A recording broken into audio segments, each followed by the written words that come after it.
Ganda yun, Brad. Green.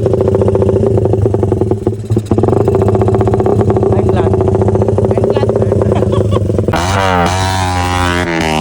Alright mga kapwa, hindi tayo ngayon. Testing lang natin kung may pagbabago sa oras. Yung ginawa nating, ewan ko kung pampabilis o pampabagal.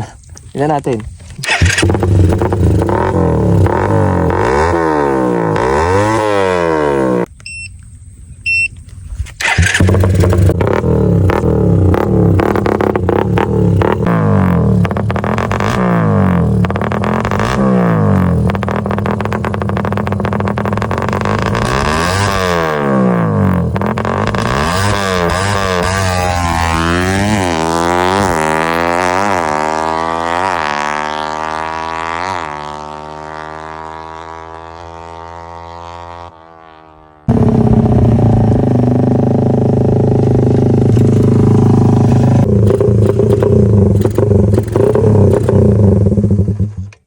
Parang naubusan ng gasolina.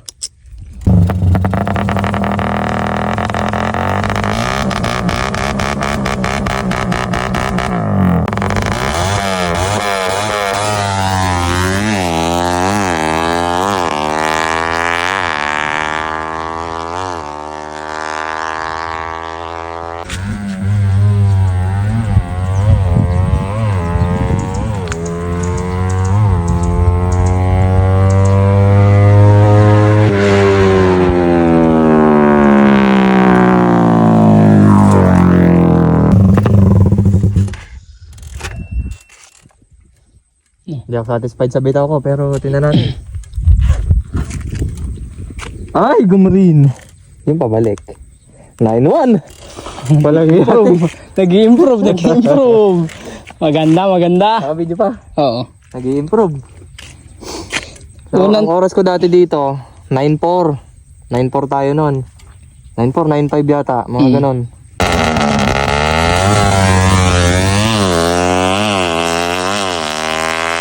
Nine five. Sagad ko na yun.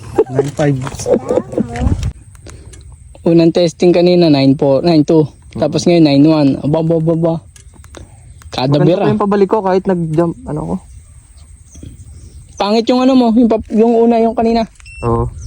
Parang nagano. May patay na RPM. Oo, Patay, ano. nag-hesitate. At least, nakikita natin na may pagbabago.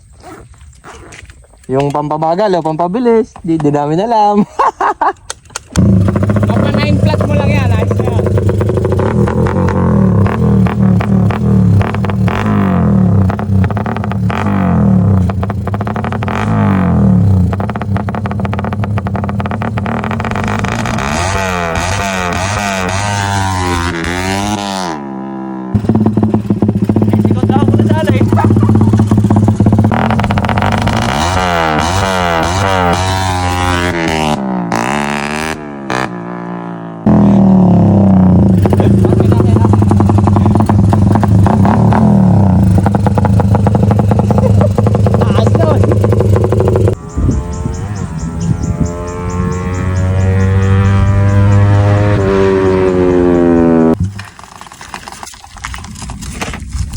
Di ako satisfied pa rin sa bitaw ko.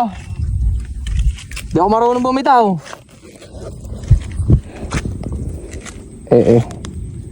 Nahin-3 tuloy. Yung babong mo tumaas na. Hindi mo mabitawan na yan oh. Magmabitawan eh. Iba na nga ang ano mo eh. Parang Ramdam ko umuupo eh. Ramdam ko eh.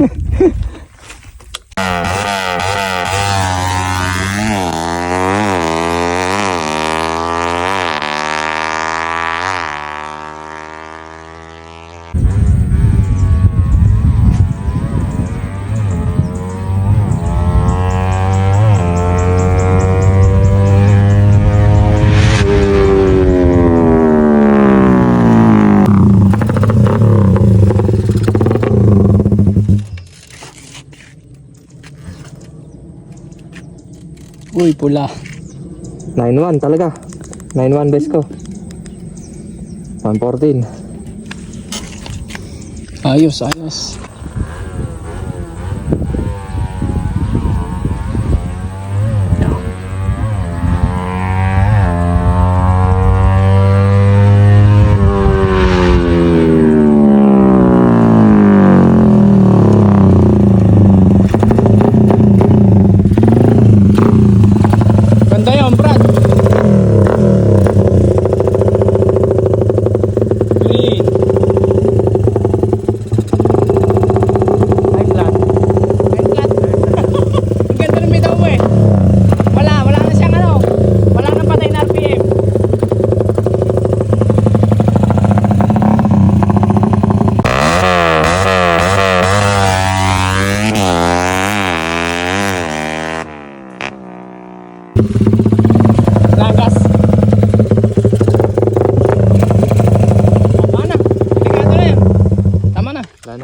namin. Mga kapwa, nakita nyo na yung mukha ko.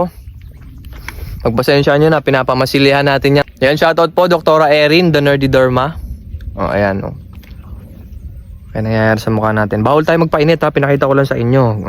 Doc, baka makita mo. Yan, sa mga vlogs natin, makikita nyo yan. Sana mag-improve yung mga bako-bako natin sa mukha. So yun lang, good thing mga kapwa. Napaganda natin yung oras. Yung oras natin dito ranging from 9.4, 9.5 pag ako rider ha, kasi ako mga kapwa overweight. Ang timbang ko ngayon 67. Ang timbang ni J2 ay ano man timbang ni J2? Mga 53, 54, ganon. Ganon, kasi ano siya medyo... medyo mataba siya ngayon. So 54, 55 something. So mga 12 kilos ang lamang niya sa akin. So probably gaganda pa yung oras niya.